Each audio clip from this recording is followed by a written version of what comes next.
ngiyayikhetha inkosi enkulu yasebukhweni. Amen. Angazi noma ukuphela komuzi wakithi na. Angazi noma kukhunjulwa kwabazali bami la bekhona na. Kodwa umphathi yangisinda ukukhuluma. Uthe umphathi mayengiqoka angazi noma kungifanele yini ukuguqa kwabangcwele guqa phambi kwabo na. Ukuguqa la ngibe khona kudinga umuntu onesibongo esiqondile. Sidinga umuntu ozaleke kahle ongazalekanga njengami. Njengoba ngikhuluma mina anginaso isibongo esiqondile. Kodwa ngathanda ushayemba wangithatha umfaka lobungcwele bakhe basezweni. Angazi noma njengoba ngilanda uyayisola yini ngokufika kwami noma mhlawumbe sengenze okungakufanele. Ngiyacela kuNkulunkulu ukuhlabelela amavesi amabili amathathu esihlabeleni sakhe ushayembe. Cela ngesihlabelelo number 11 lapho khona engikhonga khona indilosi.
uNkulunkulu abe nawe ngesikhathi.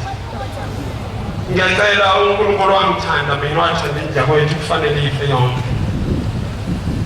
Ngiyacela uNkulunkulu owangilanda oyinyanga yezulu wathanda injabulo yethu ngeyintalutho emhlabeni. Wayithanda ingeyintalutho emhlabeni singathanda. Wathanda thina nomfowethu kufanele sife emhlabeni. Siphume emakhaya nomfana okhulumayo. Umfana waziwa ngokuthi akakhanye. Ekhaya kusekhasela la ngamakhona. Kodwa angazi noma kwenziwa ukuthi engibhale ngome. Kuhlambe into ayenze ngeviki eliphelile. Ngeviki eliphelile ngithe mangisuka la. Ngisuka emsebenzini ngandlula la ethempelini. Angangena ngaphakathi. Ngafunela insizwe yakithi usangweni ngayifonele ngaphakathi. Ekhaya bekuzoba nomcimbi kadadewethu. Lapho khona kade bezoletha inkomo. Kodwa ingane yakwethu ithema kumele ngeviki eliphelile. Yahlatshwa ukufa kwabonakala ukuthi ukufa kunzima. Yethe igule yafika ekhaya kunzima kakhulu. Ngathi shembe lokho osenzela bona nifuna amalanga. Singangakhohlwa ukuze sibambelele konke izikhathi zonke. Amen. Lolu hambo esilihambayo lona uhambo lokujabula. Njengoba sila emzini oyingcwele wasebuhleni. Sithwele imithwalo baba bethu. Ngithema ngekhaya ngafanele usangweni ngangimcelile partner building. Siyathola sengiloze bangcwele labantu abakhanda imoto la. Kuthiwa sebeyayishaya le moto ebhakela makuye eNazaretha lapho eLisusi. Le kade sibemezela akaphuthume ngakhona. Mnikazi wami. Ngithe mangifanele usangweni waphuma sengifuna intambo. Alikho kulithemba ithemba lami sonyazi phezulu amen. Ngithema ngicela lensizwa ngakhuluma ngoLwesihlanu. Wathola ukuthi isikhathi sesilate ngathi kwethu ngeza ngekhaya kunzima. Kodwa ngayitshela yonke into yasithi sodibana ngathi ngizondlula khona la ethempelini. Yaphuma lensizwa nginezintambo kusise uMshumayeli. Ngizoqinisa ngale ntambo ngingaqala ukuphilisa kithi le ntambo. Yaphisa kumfowethu ephethwe noma bemfaka isilwane esifishane. Lesilwane esifishane ngangithi mangilele nomfowethu sibabili nje kubaba. Sathi masilele singene asibone siza singakangena endlini. Sithi masizongena endlini bese chophekile mina ngezwa lutho. Singene phakathi eswini sidle konke ukudla kudle ebusuku. Bese sesingene size siyongena nasesithweni sakhe sangasese simshaya konke kuvukale ungaphinde kusebenze. Njengoba silana sikhunjule uNkulunkulu.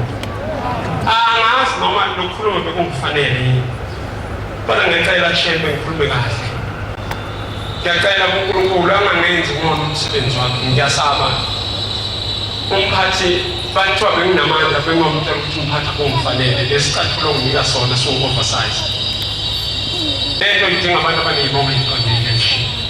Kodwa siyathi insizwa yakithi igula sekubona ingasalani nakithi siwuhambile umhlaba sizama ukuthi iphile lensizwa kungaqali ngayo baqala kimi ngaso lesilwane sasithi masifika kumina singithenisa okwenkomo.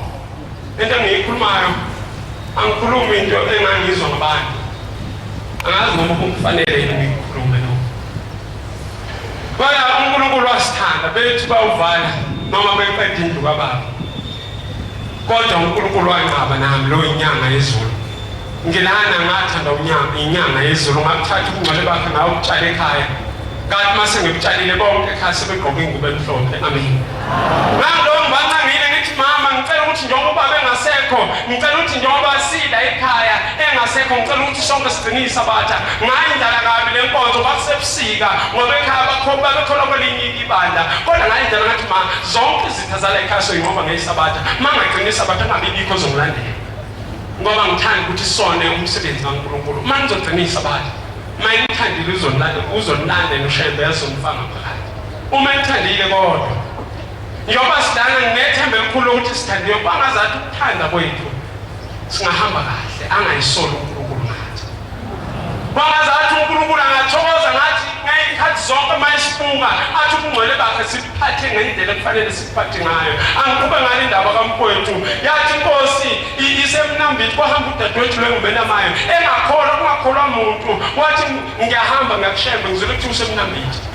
Ngaleso sikhathi kwakusesengikhona inkosi uthi ngolamakhosazana. Yathi mayifika enkosini yahlala iviki lonke ingane yakwethu yasiyathola ithuba lokuthi ifike enkosini. Yathi mayibika usizi lakithi ibika usizi oluphethe umfowethu. Yathi akasalali nasekhaya lesilwane esifishane. Bese sithi masifika simenze yonke into ngiyakhumbula ngeminanga. Yayambuka lento waphume endlini asihlala khona enqunu egijima kumama. Lo mama wakhe wakhala sangazi ukuthi sokwenza njani.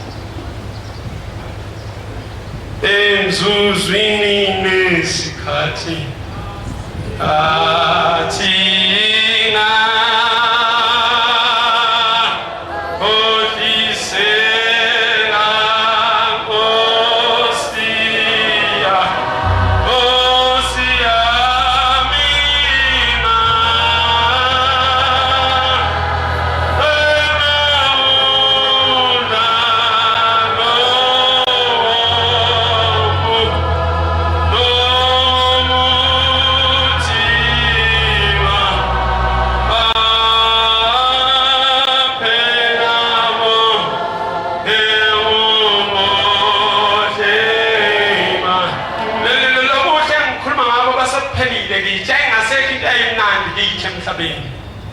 kodwa sathanda umenzi wezulu nomhlaba, sathanda ugombela isitimela samaphondo wasithatha wasifaka ekugcoleni bakhe. Namhlanje sesiyakwazi ukuthi bongani uJehova ngoba nakhe ilungile.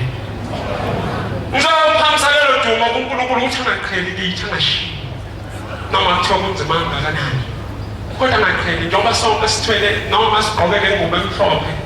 Asazi kahle kamhlophe ukuthi lana asizile ukuzodlala, sizomela obaba bethu abahambe bonini. Azi mama lokufa kokufa kokubaphethe ekuqaleni, kodwa yathi ingane ukuthi mayifike inikelo thina namakhosazane lathatha uThima. Angazi ngokuthi yayithathaphi intambo, yathatha intambo emhlophe yayigoqa ngezandla zombili, yasiyijikijela ngaphansi, yasithi mntanami ufuke umnike abhince le ntambo. Le ntambo esephethe umshumayela ayiqali njengoba abantu bekhuluma ngayo. Yaqala kuyibona mina ungabazi nokuNazaretha, kodwa sasibabuka abantu abalandela uShembe sayidlalela ibhola. Ayikho into engangiyikhonzile njengebhola, kodwa kwakwalo ukuthi size lana.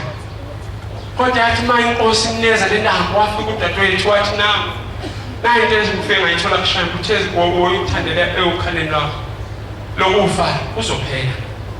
Nembala kwenzeka njalo ngoba uShembe wakhuluma manga. Shembe izilakha kushaye phansi njengoba ethe ucela simakhele umuzi, uyazela ukuthi wenzelane, wangazathi sonke singaba nomoya wodwa. Amen. Kodwa lento yathi mayiseyibophile umfowethu le ntambo ungazikwazi kusukela lapho engasalali nakithi, yabuya ingane yakho ihlala ekhaya. Saphela isilwane esifishane namhlanje asikho ngegama likaShembe. Amen. Naleyo ntambo leyo ayinikeze yona isekho namhlanje, kodwa lesilwane asikho.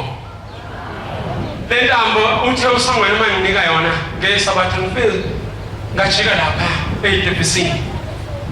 Ngathi ngisaphuthuma ngisayikhaya, ngiphuma emsebenzini, ngahamba ngathi mangifike ekhaya ngayithola ingane ukuthi ingavuki. Kodwa ngithe mangifika ngathi nakho ngifike nakho ngayinezintambo namafutha ayibusiswe inkosi unyazi phezulu.